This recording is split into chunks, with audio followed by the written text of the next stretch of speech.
Okay. Sorry, I'm out of step. So, January 22nd, I had knee replacement. 3 weeks later, and here I am. It has been an interesting experience. I'm having to learn how to walk again. This is my second time around. I had to learn how to walk again when I had my hip replaced. So, what is it like? I could do without it. The big thing that I did not expect. So I've been under long-term pain care for 30 years. I had a subluxation in my back and my sixth vertebrae. Played football, those kind of things. And the knee eventually had to be replaced. And they've actually put two physical titanium pieces, bottom and top now. And so that's what's supporting it. So I kind of always wondered just how much pain I could take. I can take a lot of pain right to the point where my body says nope and I pass out. So Thursday I came home. I had what was called a vasovagal response, which means that I got so overwhelmed with pain, I got nauseous and sick. And when you have a vasovagal response, your nerves go crazy and things happen at the same time that your body doesn't allow to happen. So all the capillaries and arteries in my body opened up wide and my heart slowed down by 50% and I passed dead away. And for about 30 seconds, I think Dr. Albinson thought I was dead. And then I woke up, I was alive again. And then I went back to the hospital after being there and I'm like 2 more hours in the emergency room. So here I am and I have no plans of going back to the emergency room ever again. So we'll have to see.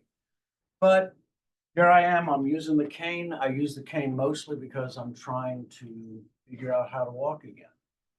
My leg is about 1 inch longer. Strange feeling. And so I'm just going to have to see how all of this works out again. Thanks very much, by the way, for the emails. I really did appreciate that a lot. I promise you, come hell or bad weather, we're going to get to the end of all of this. We're going to finish this last chapter 3, and I'll tell you what you need to know about the test. I mean, not everything, of course, because I leave some of that up to the experience, okay? Any questions? Anything? We're all good? Okay, so let's move right along. I really did win. Bang.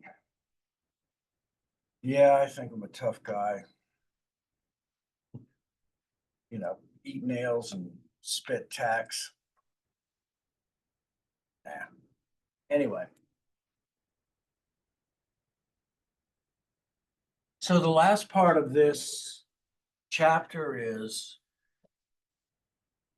so kind of highlighting what this chapter is about how do we define when a channel system is efficient and when a channel system is not. And you can know that channel efficient systems are not quite right when they're doing more than they should, or they're doing less than they should. And how do we know that? Well, we as consumers are going, well, that's not quite everything that we would like to see, or like, it's just too much going on. And I'm not really into all of this. And so those are what this particular chapter is about. It's about how do we find out where we are at a particular time, and then how do we identify those things, and what are some of the strategies to be able to realign and make the channels more efficient. And so we talked about the channel functions. That'll be part of the test as well. Remember, we're talking all of those from physical possession to ownership to financing to promotion, all of those all the way to information search. All of those are channel functions. And remember that each channel function comes with a cost. We ideally would love to be able to create a system that costs nothing, or let's just say cost a minimum amount. And that's what the zero-based principle is, which is extremely important. But we'll never get there, as much or as ideally as we wish. Realize that the best system that we can have for rewarding channel members is one that is based upon the equity principle, and we will see this on the test. The equity principle says that a member's level of compensation should reflect the degree of participation and their importance, how valuable they are. And basically what that means is an honest day's wage for an honest day's work. Remember, the honest day's wage for an honest day's work translates into what's called the normative profit share. This is all in lessons that are online that you'll be able to see. Again, I'm just trying to highlight them again. Remember, normative profit shares are what each member should make, because that's what normative means. Normative means should. And so, having all of that being said, now we're going to talk about when there are gaps in service. When we're getting more or we're getting less than we should.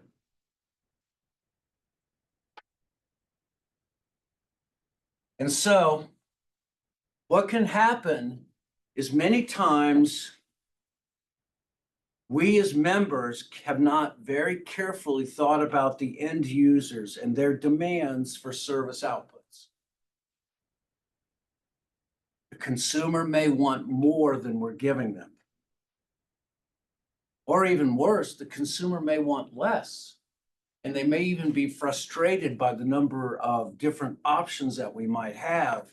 And they're trying to find their way to be able to ignore those or to eventually find someone who delivers to them the exact service they want at the exact time. Now, the difficulties also of that is that some boundaries are there that make it difficult or impossible for us to be able to give them exactly what they need at the times that they want them. And so there are two types of gaps or boundaries that create gaps that we cannot compensate for. One is environmental bounds.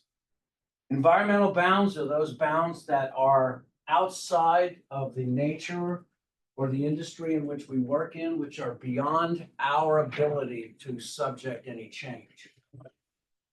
One of those could be quite simply distance. It is simply impossible, other than through really exceptional ways, being able to get a good ship all the way around the world. That is an environmental bound. A managerial bound is a boundary within the organization that by its nature creates gaps or limitations. It is a managerial decision. So this is a true story. I used to enjoy collecting old tablets. You know, like when the original iPads came out, I was looking at Android tablets, kind of seeing what the screens look like. You know, $20 and $30 tablets, wondering how functional they were. You know, they all used the Android operating system. They ran pretty well. The screens were the thing, though. I mean, other than Samsung and the iPads, the screens were little to be desired. But anyway, one of these manufacturers started getting returns on their iPads within the 30-day warranty. And the managers were getting a little bit miffed because all of these people returning their purchases. So there came a decision on high from management, those brilliant people, to decide that they would only accept returns of goods that were broken. So what did people start doing? What did they start doing? They started breaking them. Exactly. What else would you do if you wanted to return? Oh, it's got to be broken. Bang, it's broken now. Send it back. Okay. That's an example of a managerial decision that hasn't quite thought their way through. The guy who used to do Dilbert, Scott Adams, he actually used to work in AT&T, and he used to talk about all of his stories came from real life stuff that happened in offices that were real stupid. So like one of the things that AT&T did was in order to get all of the individuals, the engineers in their systems to be able to function efficiently is that every engineer got a laptop. And security got real upset because they didn't like the ideas of carrying those laptops out. So they started chaining the laptops to the desk, which is very efficient for a mobile platform. Okay. So that's kind of idea, stupid manager tricks. So these are gaps that unfortunately many times cannot be overcome. So we have two types of gaps, cost gaps and service gaps. Service gaps go two ways.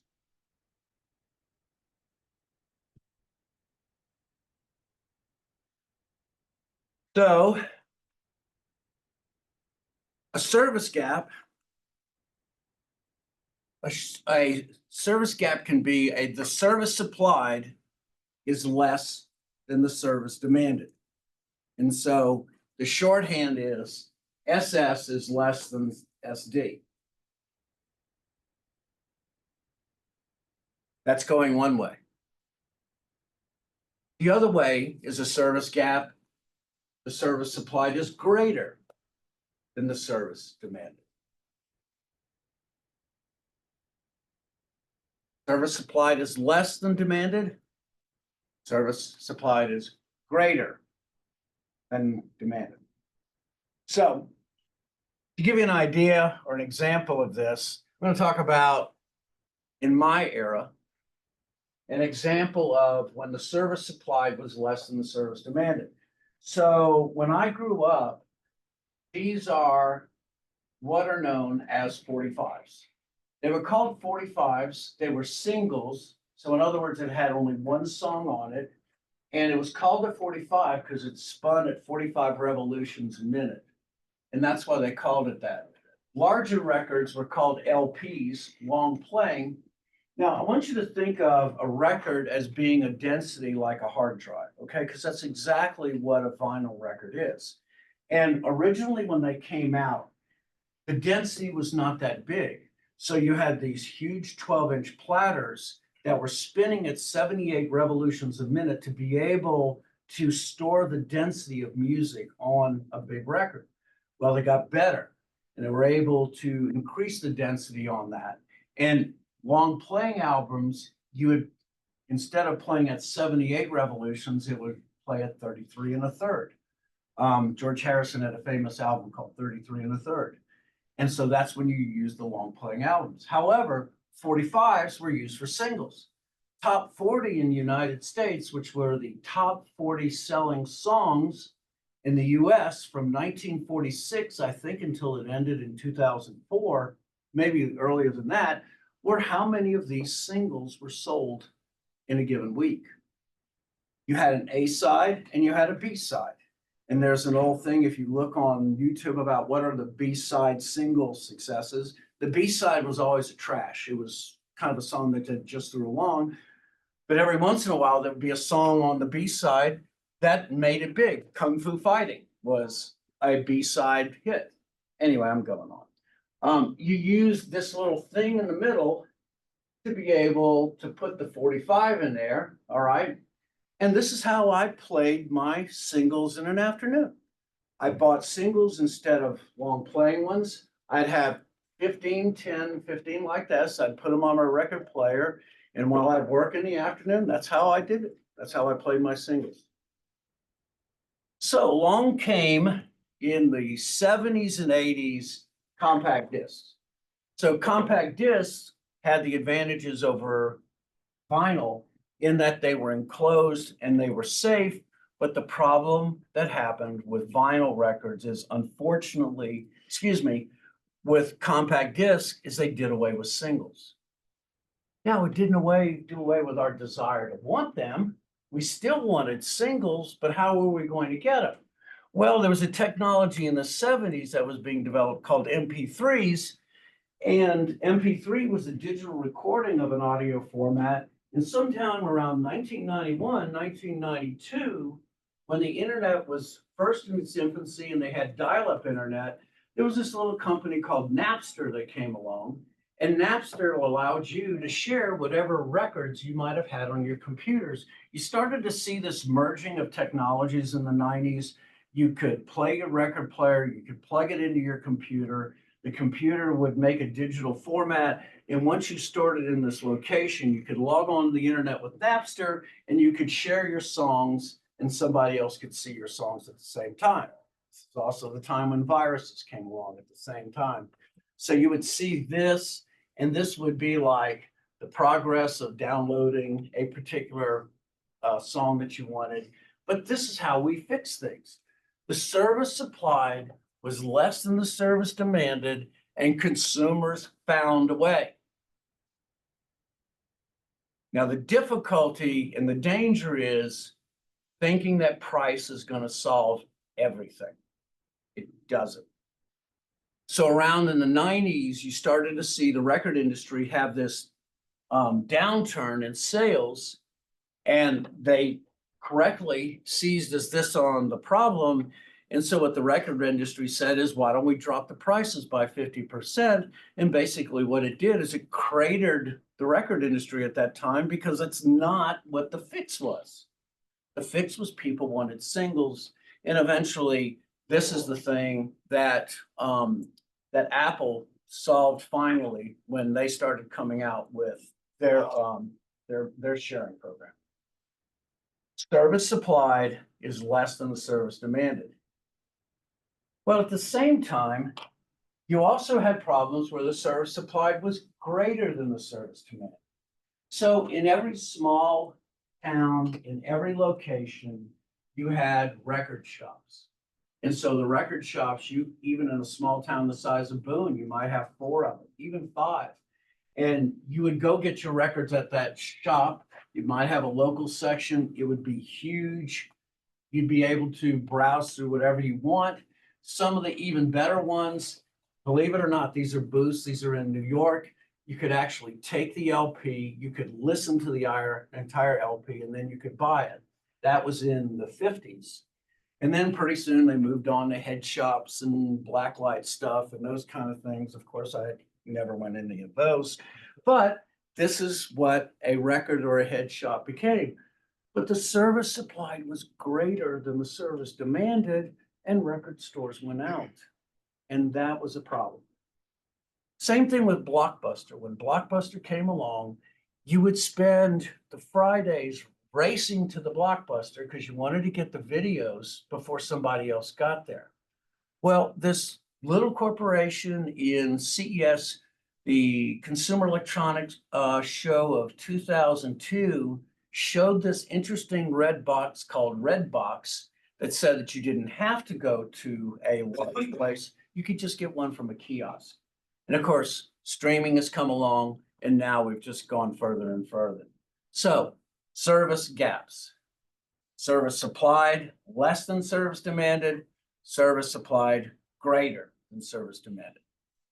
Got it? Cool. It's not a hard subject. I mean, it makes sense to all of us, okay? Cost gaps is only one way. Cost gaps are only one way. A cost gap exists when the total cost of performing all functions is too high.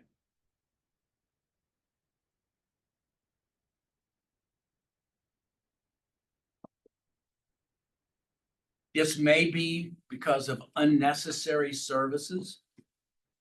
It could also be in our procedural way of doing business. Lots of reasons why. But it's always, cost gap is always if we're spending too much money. There is no such thing as being able to perform all channel functions and the cost is too low. No. If you can perform all the channel functions at a low price, that's what zero base is.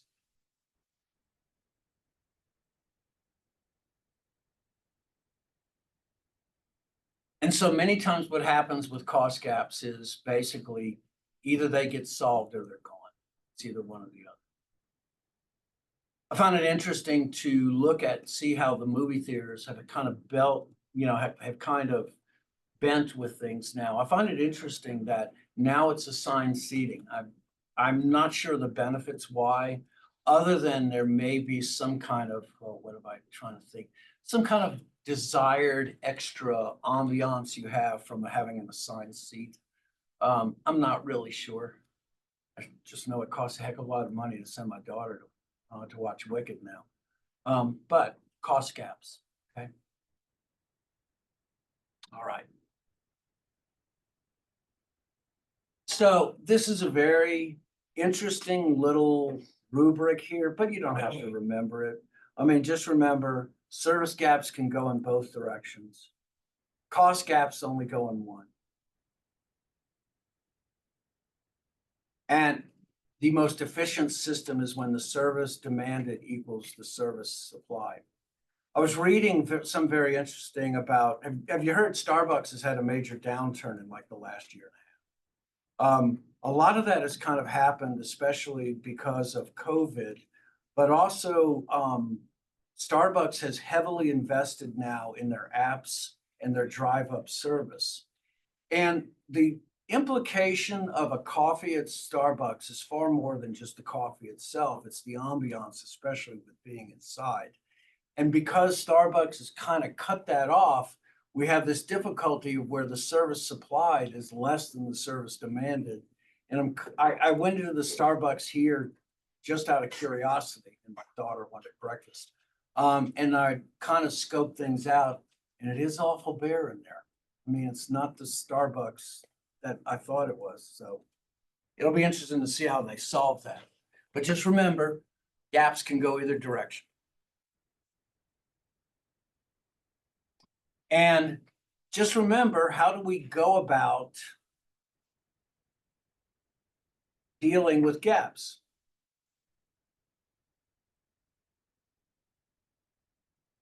Many times, the service output valued in the marketplace must not be changed, whereas others can be. Certainly, the enjoyment of a Starbucks is one of those particular things, especially for the loyal drink. I'm not one of those, that people desire to have the complete and total effect. And you've got to be able to understand which ones are important and which ones are not. And then how do we go about balancing them? Because remember this, and this is the big thing, every service output has a cost.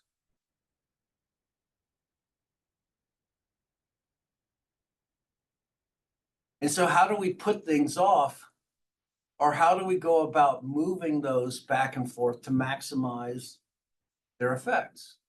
So there's two things that we can do. One of them is that we can put off cost as long as we possibly can through postponement. And the other is that we can hopefully get ahead of the game in anticipation, and that's what's known as speculation.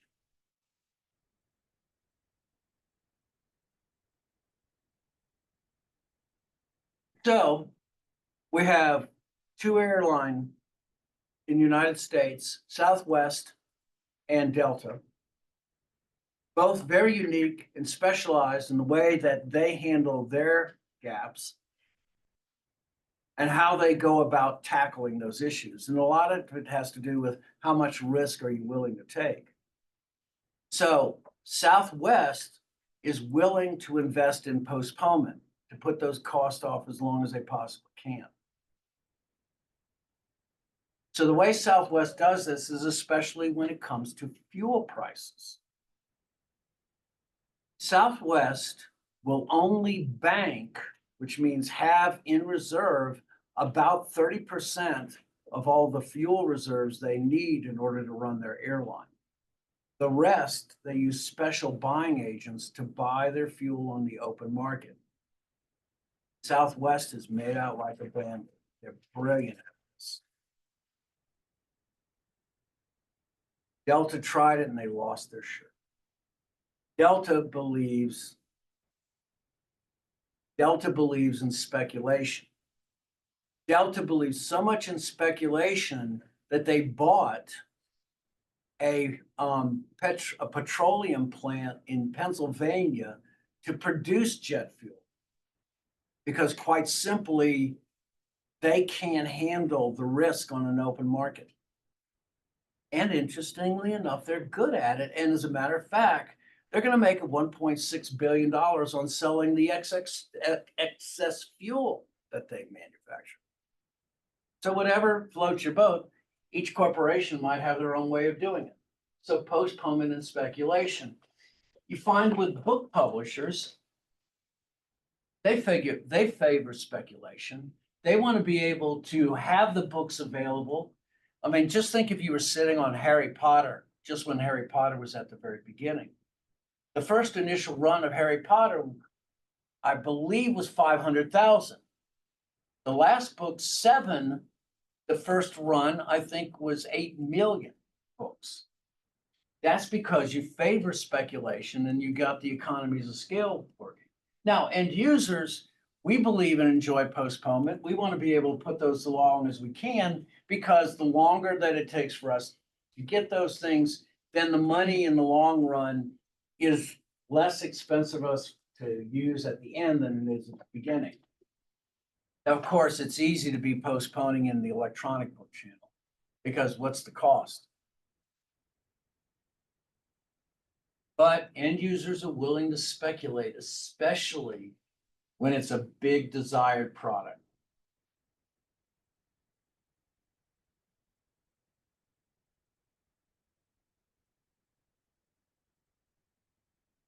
And so how do we decide on which one to go to?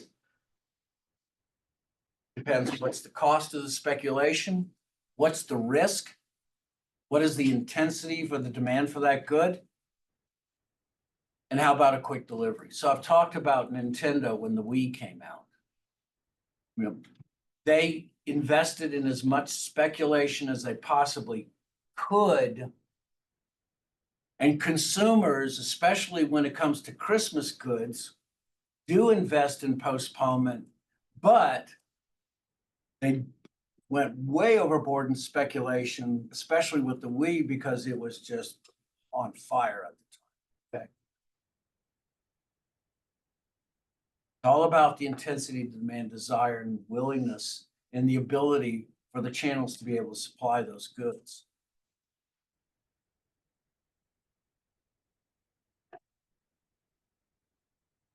Okay, we are not going to worry about gap analysis. I figure you got enough on your plate right now with a test coming up Thursday. And we're going to finish there. And now we're going to talk a little bit about the test, okay? So what are things, let me just say, anything that I've talked about in class that are on any of the videos are open to being on the test. And every teacher will tell you that. Let me tell you about things that you better expect to be. Can somebody tell me why the end user is part of the channel structure? It's a 10-point question. Well, there are manufacturers, intermediaries, and end users. And why is the end user in the channel structure? Please redeem me. Somebody have the answer.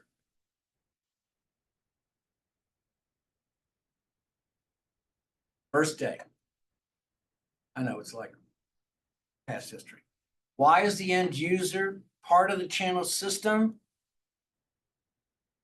Yes. Yes, thank you. I can go home now. Okay, yes, thank you. The end user performs channel function. That's 10 points, all right? That's one essay question. That's how important I think that is. Yes, you're going to have to know the manufacturer. Yes, you're going to have to know the intermediaries, the generalized and the specialized intermediaries and what they do. Remember that the manufacturer might be the channel captain, but it doesn't have to be. The channel captain is the prime mover when it comes to moving the goods through the system. The channel captain can be a retailer. Walmart. But definitely know the structure, yes. So you want all that for the. Yeah, if I were to say, name the three members or the three players in the channel system, I would want you to say manufacturer and the defining of that. I would want you to say intermediaries and the defining of that, and then the end user. And I will have a separate question that says, why is the end user? You just want us to put. That's it. Not that hard. You just said essay questions? Yeah, it is an essay question, right? Yeah. Shakespeare said, brevity is the soul of wit. I don't ask you to write, War and Peace. I haven't got time to read it and you haven't got time to write it. So, just let me know that I know what you're talking about. Okay, yeah. Do we know how many questions there is? They're going to be 30 questions, multiple guests. That's the first section. They will be equal from chapters 1, 2, and 3. In each? 10 each, correct. The questions themselves will be easy, medium, difficult. And I take these from a channel bank, and I use a random generator to come up with the list. The easy questions is naturally what you would think. The definition of marketing channels is, that would be an easy of the multiple guests, okay?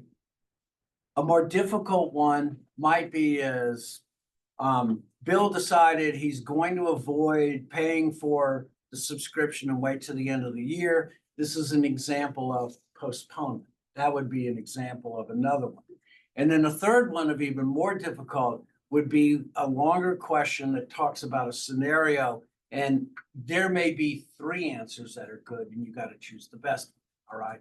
There's not that many like that. So that'll give you an idea of how the balance of it. There will be 6 essay questions, maybe 7, and you get to choose 4. Okay. So in other words, whatever 4 questions, nail those 4. If you want to answer more than 1, go right ahead. Answer more than 4.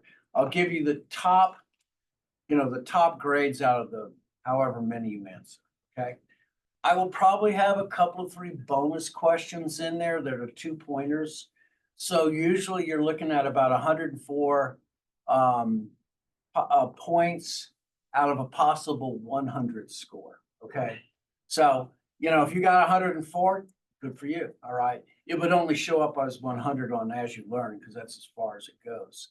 But trust me, I keep all my grading on a spreadsheet. So don't worry about what it says online. Okay. So that's basically it. Yes. Is it on paper? It's going to be on paper. Thank you. It'll be a Scantron, by the way, for the multiple choice questions. So please bring a pencil. Yes. I know there's a big snowstorm coming. Would it get pushed to next Tuesday? Or? Yeah. The very next date that we're all here, that'll be it. I don't want to do an online test if I can get away with it. If let me just say this, if it's another Tuesday, I'm trying to find a word that isn't oh, hell with it. Screw it. Yes, it'll be on. Okay. So yes, eventually we're going to get this test done because you can't keep waiting for me to give you a test. Okay. So, my hope is that, bright and early on Thursday, we're all going to be here and you'll be taking your test. Okay. I'm have some wishful thinking. Okay. Anything else? All right. Middle of February, finally here. Damn. Okay. If you have any questions, if you have any difficulties, I'll have the video up and running. So go have a great afternoon. Enjoy the snow, and I hope it doesn't come. Take care.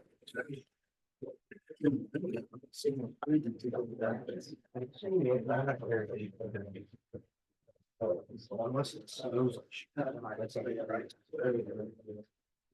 Oh, yeah.